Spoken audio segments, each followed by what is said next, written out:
بسم اللہ الرحمن الرحیم۔ رسول اللہ صلی اللہ علیہ وسلم کے پاس کچھ لوگ آئے، مشرکین آ کے سوال کرتے ہیں اپنے رب کا نسب نامہ تو بیان کیجئے، تو اللہ رب العزت نے سورۃ الاخلاص کو نازل کر دیا۔ قل هو اللہ احد، کہہ دیجئے وہ اللہ ایک ہے، اللہ الصمد، اللہ بے نیاز ہے، لم یلد ولم یولد، نہ اس نے جنا اور نہ وہ جنا گیا، یعنی نہ اس کی اولاد ہے اور نہ ہی وہ کسی کی اولاد ہے، ولم یکن لہ کفوا احد، اور نہیں ہے اس کے لیے برابر کا کوئی ایک بھی، ولم یکن لہ کفوا احد، کوئی بھی اس کا ہمسر نہیں ہے۔ رسول اللہ صلی اللہ علیہ وسلم نے اس سورت کی عظمت کو بیان کرتے ہوئے فرمایا، میرے صحابہ، یہ سورت ثلث القرآن ہے، قرآن کا تہائی حصہ ہے۔ والذی نفسی بیدی، اس ذات کی قسم جس کے ہاتھ میں میری جان ہے، انہا لتعدل ثلث القرآن، یہ سورت اخلاص قرآن مجید کا تہائی حصہ ہے۔ اور دوسری روایت کے الفاظ ہیں، رسول اللہ صلی اللہ علیہ وسلم نے فرمایا، تم میں سے ہر شخص یہ کام تو کر سکتا ہے اگر وہ کرنا چاہے۔ وہ کام کیا ہے؟ تم میں سے کوئی اس بات سے عاجز ہے کہ وہ ایک رات میں تہائی قرآن پڑھ لے؟ ایعجز احدکم ان یقرأ ثلث القرآن فی لیلہ فإنہ من قرأ قل هو اللہ احد اللہ الصمد فی لیلۃ فقد قرأ لیلتہ ثلث القرآن، جو رات کے وقت سورۃ الاخلاص کی تلاوت کر لیتا ہے گویا کہ اس نے قرآن کا تہائی حصہ پڑھ لیا۔ قرآن کے تہائی حصے کا معنی بیان کرتے ہوئے علماء نے یہ بھی لکھا ہے کہ قرآن مجید کے اندر 3 اساسی مقاصد بیان کیے گئے ہیں۔ اللہ کی توحید کو بیان کیا گیا، اللہ کے اوامر اور نواہی کو بیان کیا گیا، اللہ تعالیٰ کے پیارے پیغمبروں اور پھر ان کی قوموں کے اخبار و قصص کو بیان کیا گیا۔ تو سورۃ الاخلاص علم التوحید، توحید کا ایک مرکز ہے، توحید کی حقیقت کو کھولنے والی یہ سورت ہے۔ اس لیے رسول اللہ صلی اللہ علیہ وسلم نے فرمایا، جس شخص کی محبت سورۃ اخلاص سے ہوگی یہ محبت اسے جنت تک لے جائے گی۔ جامع الترمذی کی روایت ہے کہ ایک آدمی اللہ کے رسول صلی اللہ علیہ وسلم کے پاس آیا اور کہنے لگا، انی احب هذه السورہ، اللہ کے رسول صلی اللہ علیہ وسلم مجھے اس سورت سے بہت محبت ہے۔ کون سی سورت؟ قل هو اللہ احد، فقال ان حبک ایاہا یدخلک الجنہ، یاد رکھنا اس سورت کے ساتھ تیری محبت تمہیں جنت میں لے جائے گی۔ یہاں تک رسول اللہ صلی اللہ علیہ وسلم نے فرمایا، من قرأ قل هو اللہ احد 10 مرات بنى اللہ له بیتا فی الجنہ، جو شخص 10 مرتبہ سورۃ الاخلاص پڑھ لیتا ہے اللہ تعالیٰ اس کا جنت میں گھر بنا دیتے ہیں۔ یہی وجہ ہے رسول اللہ صلی اللہ علیہ وسلم نے فرمایا کہ سورۃ الاخلاص قرآن مجید کی بہترین سورت ہے۔ نعم السورتان ہما یقرآن فی الرکعتین قبل الفجر، قرآن مجید کی سب سے خوبصورت صورتیں جو فجر کی نماز سے پہلے 2 رکعتوں کے اندر پڑھی جاتی ہیں، قل یا ایھا الکافرون اور قل هو اللہ احد۔ بلکہ اس سورت کے الفاظ اللہ کے ہاں اتنا مقام رکھتے ہیں، ان الفاظ کے ساتھ اگر دعا کی جائے تو یہ اس میں اعظم بن جاتا ہے، جو بھی دعا کی جائے اللہ اس دعا کو رد نہیں کرتے۔ رسول اللہ صلی اللہ علیہ وسلم کے صحابی بیان کرتے ہیں، میں رسول اللہ صلی اللہ علیہ وسلم کے ساتھ مسجد میں داخل ہوا، ایک شخص نماز پڑھ رہا تھا اور دعا کر رہا تھا، اللہم انی اسألک بأنی اشہد ان لا الہ الا انت الاحد الصمد الذي لم يلد ولم يولد ولم يكن له كفوا احد۔ ان الفاظ کے ساتھ اس نے دعا کی تو اللہ کے رسول صلی اللہ علیہ وسلم فرمانے لگے، والذی نفسی بیدی لقد سأله باسمه الأعظم الذي إذا سئل به أعطى وإذا دعي به أجاب. اس ذات کی قسم جس کے ہاتھ میں میری جان ہے. اس شخص نے اسم اعظم کے ساتھ دعا کی، اور جو ان کلمات کے ساتھ دعا کرتا ہے، جو بھی سوال کرتا ہے، اللہ رب العزت اسے عطا کر دیتے ہیں. جو بھی دعا کرتا ہے اللہ رب العزت اس کی دعا کو قبول فرماتے ہیں.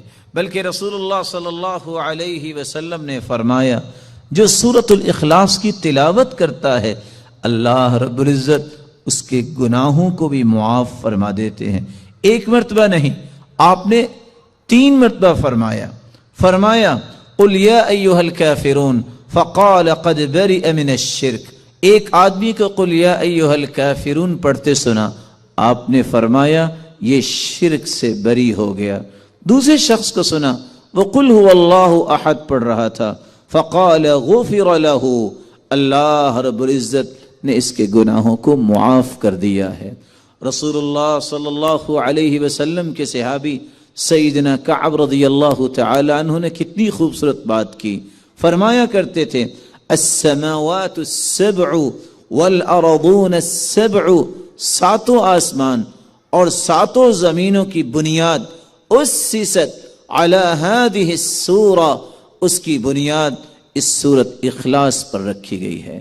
رسول اللہ صلی اللہ علیہ وسلم نے اسی لیے صحابہ کرام کو اس بات کی نوید سنائی کہ جب ایک شخص سفر میں نکلا، جب بھی وہ نماز پڑھاتا تو سورۃ الاخلاص کی تلاوت بھی کیا کرتا. صحابہ کرام نے یہ بات رسول اللہ صلی اللہ علیہ وسلم تک پہنچائی. آپ نے سوال کیا میرے صحابی آپ یہ کیوں کرتے ہیں؟ تو صحابی نے جواب دیا اللہ کے رسول صلی اللہ علیہ وسلم اس سورت کے ساتھ مجھے محبت بہت ہے. فرمایا تیری یہ محبت قیامت کے دن تجھے جنت لے جائے گی. رسول اللہ صلی اللہ علیہ وسلم نے سورۃ الاخلاص کے ساتھ ساتھ بقیہ 2 صورتیں سورۃ الفلق اور سورۃ الناس، ان تینوں صورتوں کی تلاوت کے بارے میں بھی مسلمانوں کو نوید سنائی کہ انجیل اور زبور اور تورات کے اندر ایسی کوئی صورتیں نہیں جس طرح کی یہ 3 صورتیں ہیں. بلکہ رسول اللہ صلی اللہ علیہ وسلم نے فرمایا مسلمانوں قل هو اللہ احد والمعوذتین، قل هو اللہ احد اور آخری 2 صورتیں حین تمسی وتصبح 3 مرات تکفیک من کل شیء. اگر کوئی شخص 3 مرتبہ پڑھ لیتا ہے صبح کے وقت اور 3 مرتبہ پڑھ لیتا ہے شام کے وقت تو ہر چیز سے یہ تینوں صورتیں کفایت کر جائیں گی. رسول اللہ صلی اللہ علیہ وسلم نے ان 3 صورتوں کو بہترین دم قرار دیا. رسول اللہ صلی اللہ علیہ وسلم کی زوجہ مطہرہ صدیقہ بنت الصدیق حبیبۃ رسول اللہ صلی اللہ علیہ وسلم عائشہ رضی اللہ تعالی عنہ فرماتی ہیں ان النبی صلی اللہ علیہ وسلم كان اذا آوى الى فراشی، رسول اللہ صلی اللہ علیہ وسلم جب آرام کرنے کے لیے اپنے بستر کی طرف جاتے کل لیلہ، ہر رات جمع کفی، اپنے دونوں ہاتھوں کو جوڑتے، ثم نفس فیہما، پھر ان دونوں ہاتھوں میں پھونک مارتے، فقرأ فیہما، اور قرآن مجید کی یہ تلاوت کرتے قل هو اللہ احد وقل اعوذ برب الفلق وقل اعوذ برب الناس، ان تینوں صورتوں کی تلاوت کرتے.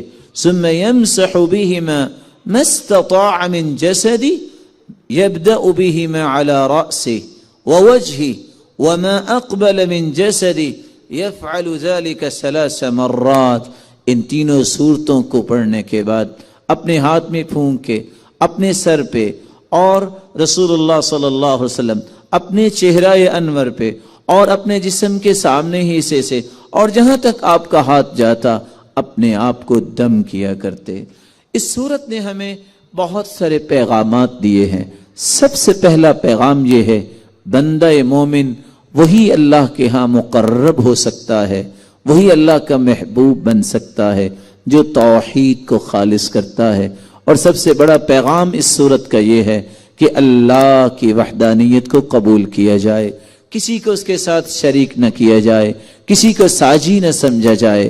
دوسرا اس سورت کا پیغام یہ ہے کہ اگر اللہ کے رسول صلی اللہ علیہ وسلم نے فرما دیا تو میری اور آپ کی زندگی کے معمولات میں یہ آ جانا چاہیے کہ میں صبح اور شام اس سورت کی تلاوت کیا کروں۔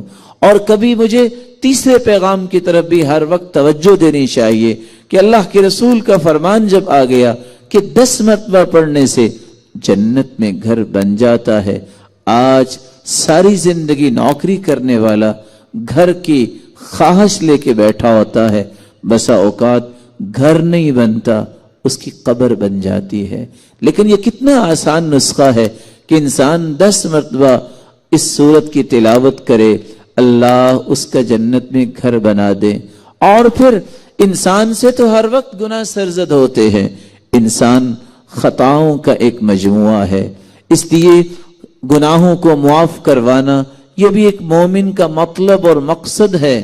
اس مقصد کو حاصل کرنے کے لیے سورۃ الاخلاص کی تلاوت کرے، اور جنت کے واجب ہونے کی نوید سننا چاہتا ہے تو اس سورت کی تلاوت اور اس سورت کی فہم اور اس سورت سے محبت کرنا ضروری ہے۔